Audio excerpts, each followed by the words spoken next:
देखो, जीवन में जब दुख आता है ना, तो हम लोग बहुत ज़्यादा रोने धोने लगते हैं, बहुत ज़्यादा भगवान को कोसने लगते हैं, अपने कर्म को कोसने लगते हैं, भाग्य को कोसने लगते हैं। इन द मीन टाइम वो जो दुख होता है वो बहुत ही विकराल हो जाता है, कैंसर को भी पीछे छोड़ देता है। और हमें लगता है कि अब हमारे जीवन का क्या पर्पस है, क्या मीनिंग है, कोई मोटो नहीं है, चलो जीवन को ख़त्म कर दो। यहाँ पे थोड़ा सा रुक जाओ। आप एक चीज़ देखो, जो दुख आया है ना, वो दुख आपको भगवान कष्ट देने के लिए नहीं दे रहा है। वो तो थोड़ा ना कहीं किसी न किसी जन्म में आपने कुछ ऐसे कर्म किए, किसी ने ऐसे कर्म किए हैं कि वो आपको किसी न किसी फॉर्म में रिटर्न मिल रहा। उसको थोड़ा देर के लिए साइड कर दो, उस पर बहुत ज़्यादा चिंतन मंथन मत करो। सोचने वाली बात है वो उस पर ध्यान दो कि देखो, दुख जो आया या भगवान दे रहा है या जिस कारण से भी आपके हमारे जीवन में आ रहा है ना, वो कहीं ना कहीं इनडायरेक्ट फॉर्म में आपके सामने, अदृश्य फॉर्म में, साइलेंट फॉर्म में भगवान आया और आपको अपना दर्शन करके चला गया। मतलब जब दुख आता है ना, तो आपकी खासियत देखना, दुख के समय आप अपने आप को हमेशा ही हमेशा अकेला पाओगे। सुख में भीड़ आपके साथ रहती है और दुख के समय आप अपने आप को हमेशा ही हमेशा अकेला पाओगे। ये एक यूनिवर्सल सत्य है, ब्रह्मांड का अटल सत्य है, नियम है। अभी देखो, शादियों का सीजन चल रहा है, कहीं भी ढोल बाजा बजते रहता है ना, पैर थिरकने लगते हैं। खासकर बच्चे तो अपने आप झूम उठते हैं, नाचने लगते हैं। ऐसा लगता है कि उनके दरवाजे पे बज रहा है ढोल बाजा गाजा। ठीक है, क्यों? क्योंकि वो जो शहनाई होती है, गाने होते हैं, वो अपने आप में आपको मौज करने के लिए प्रेरित करने लगते हैं।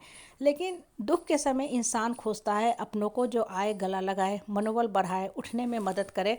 तो उस समय दूर दूर तक आप सिर्फ और सिर्फ सन्नाटा देखोगे, अपने जीवन में रेगिस्तान देखोगे, मरुस्थल देखोगे।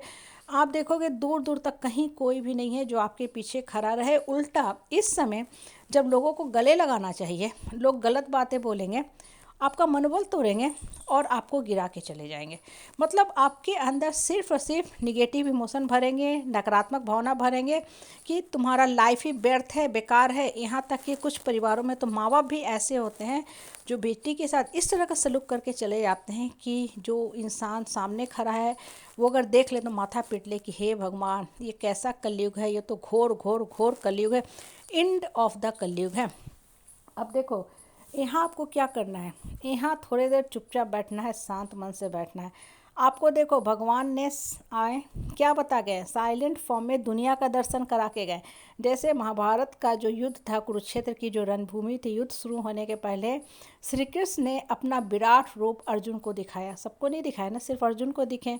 उसके बाद संजय को वेद व्यास ने शक्ति दी, दिव्य दृष्टि दी कि युद्ध भूमि में होने वाले सारे चीज़ों का वो जो है दृश्य अपनी त्रिनेत्र से देख सकते थे और उसको वो धृतराष्ट्र को बता सकते थे या बता रहे थे। हालांकि धृतराष्ट्र जो थे अंधे के अंधे ही रह गए। अब देखो, आपके जीवन में किसी अमुक एक्स वाई जेड के जीवन में दुख आता है ना, तो वहाँ पे आपको भगवान अदृश्य फॉर्म में आए, बता दिए कि तुम कौन हो, तुम अपने आप को पहचानो, अपना परिचय अपने आप से करो। ये जो बेकार के बहियात के लोगों के साथ बैठे हुए हो ना, नाचते गाते हो, जिनको आप अपना मित्र समझते हो, सहपाठी समझते हो, जिनके साथ उछलने कूदने, खाने पीने, मौज मस्ती, मॉल जाने में अच्छा लगता है ना, ये दूर दूर तक कभी भी आपके पीछे खड़े होने वाले नहीं हैं। इसलिए समय को व्यर्थ में मत गवाओ, समय को नष्ट मत करो, मन को टूटने दो। मन जितना टूटता है, मन खुलता है, मन ऊपर वाला से जुड़ता है और तभी आपके अंदर की जो शक्ति है ना, वो बाहर निकलती है।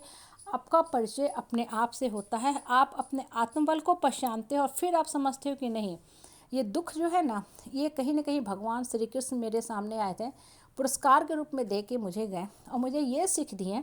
मुझे बिना गीता पढ़ाए, बिना उपदेश दिए भगवान कृष्ण ये बोल रहे हैं कि अब उठो, चलो, दौड़ो, भागो, जीवन एक रेस है।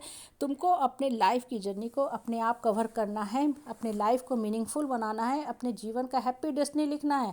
इसलिए रोना धोना, आंसू टपकाना, गिड़गिड़ाना, माफ़ी मांगना, दुख देख के जो सर्टिफिकेट पे जीते हो, वो सब कुछ त्याग दो, सब कुछ त्याग दो, कर्म पथ पे चलो। और कर्म पथ पे जब चलोगे ना, तब आपको उस कर्म में इतना आनंद आने लगेगा कि बड़ा से बड़ा दुख हो, बड़ा से बड़ा घाव है ना, ठीक है, वो आपको छोटा लगने लगेगा या वो लगेगा आपको कि भर गया। एक्चुअली घाव भरता नहीं है। होता क्या है कि जब हम काम में व्यस्त हो जाते हैं ना, नई काम में लग जाते हैं, तो माइंड जो होता है नए चीज़ के बारे में सोचना शुरू करता है। तो जो पिछला दुख दर्द है उसको हम भूलने लगते हैं। क्यों? क्योंकि उधर हमारा दिमाग जाता ही नहीं है। और जब दिमाग ही उधर नहीं गया तो दुख कैसा? दुख तो मन का क्रिएशन होता है। इसलिए मन को सकारात्मक शक्ति से जोड़ो और आगे बढ़ो।